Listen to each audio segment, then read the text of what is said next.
दोस्तों, वर्तमान समय में मेडिकल सेक्टर बहुत तेजी से ग्रो कर रहा है, इसलिए इस क्षेत्र में नए नए रोजगार के अवसर बढ़ रहे हैं। अगर आप इस क्षेत्र में कोई ऐसा कोर्स करना चाहते हैं जिसे पूरा करने के बाद जॉब मिलने में सुविधा हो या फिर कुछ अपना करके इनकम का सोर्स बना सके, तो डी फार्मा मेडिकल के क्षेत्र में एक अच्छा कोर्स है। इस वीडियो के माध्यम से आप जानेंगे कि डी फार्मा क्या होता है, डी फार्मा कैसे करें, इसमें नामांकन के लिए शैक्षणिक योग्यता क्या होनी चाहिए, इसके लिए कौन सा प्रोसेस होता है, और जानेंगे कि कोर्स की फी कितनी होती है तथा सिलेबस, जॉब अपॉर्चुनिटी और सैलरी के बारे में भी देखेंगे। तो वीडियो को शुरू करते हैं। दोस्तों, कोई भी कोर्स करने से पहले उस कोर्स की जानकारी होनी चाहिए। आइए जानते हैं कि डी फार्मा क्या होता है। डी फार्मा यानी डिप्लोमा इन फार्मेसी। यह 2 वर्षीय चिकित्सा विज्ञान की ऐसी कोर्स है जिसमें अभ्यर्थी को दवा को प्रस्तुत करना, वितरण करना, स्वास्थ्य सेवा कैसे की जाए, इसकी टेक्निक को सिखाया जाता है। साथ ही साथ दवाई के उत्पादन, मार्केटिंग, दवाओं की क्वालिटी की जांच करना और स्टोरेज के बारे में भी पढ़ाया जाता है।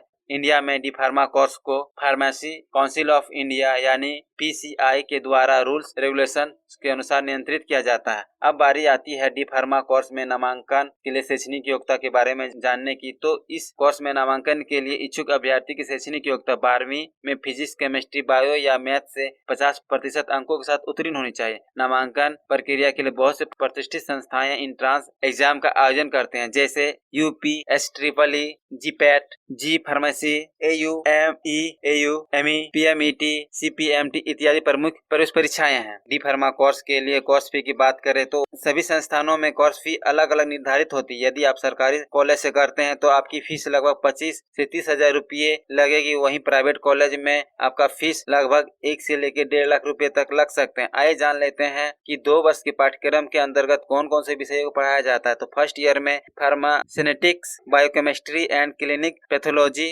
फार्माकोग्रेसी, human anatomy, pharmaceutical health education के सब्जेक्ट को पढ़ाया जाता है। वहीं सेकेंड ईयर में आपका pharmaceutics, pharmacology and toxicology, drug storage and management, hospital clinic pharmacy, pharmaceutical, chemical इत्यादि को बताया जाता है। सिलेबस आपके इंस्टीट्यूशंस के आधार पर अलग अलग हो सकते हैं। दोस्तों, वीडियो में आगे जाने से पहले मैं बताना चाहूँगा कि मेडिकल फील्ड में इन कोर्स जैसे डीएमएलटी, रेडियोलॉजी, एक्सरे टेक्नोलॉजी के बारे में भी वीडियो हमारे चैनल में बनी हुई है, जिसका लिंक इस वीडियो के डिस्क्रिप्शन बॉक्स या फिर आई बटन में मिल जाएगी। आइए बात कर लेते हैं डी फार्मा के स्कोप के बारे में। तो अगर आप चाहते हैं कि फार्मेसी के क्षेत्र में उच्च योग्यता प्राप्त करें तो आप डी फार्मा करने के बाद बी फार्मा भी कर सकते हैं, यानी बैचलर ऑफ फार्मेसी भी कर सकते हैं। इसमें आपको आसानी से नामांकन मिल जाएगी। कई ऐसे कॉलेज है जहाँ लेटरल एंट्री के थ्रू भी डी फार्मा में एडमिशन करवाते हैं।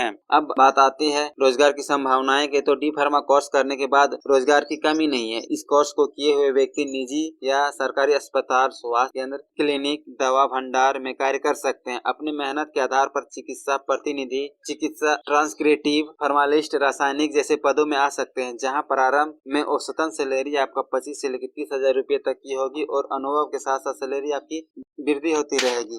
चलिए, वीडियो के अंत में हम लोग कुछ ऐसे संस्थानों के बारे में जान लेते हैं जहां से डी फार्मा के कोर्स करवाए जाते हैं। Indian Institute of Chemical Technology Mumbai, government pharmacy institute Ranchi, Bihar college of pharmacy Patna Bihar, Jamia Hamdard university New Delhi. इन सब के अलावा भी बहुत से ऐसे एजुकेशनल संस्थाएं हैं जहां डी फार्मा के कोर्स को करवाए जाते हैं। मुझे उम्मीद है कि इस वीडियो के माध्यम से आप डिप्लोमा इन फार्मेसी से जुड़े संपूर्ण जानकारियों को समझ गए होंगे। इससे संबंधित किसी भी प्रकार का क्यूरी होगा तो आप हमें कमेंट के माध्यम से पूछ सकते हैं। मिलते हैं अगले वीडियो में एक नई जॉब ओरिएंटेड कोर्स के साथ, एक नई करियर गाइडलाइन के साथ, एक नई जॉब पोजीशन की जानकारी के साथ। तब तक के लिए जय हिंद।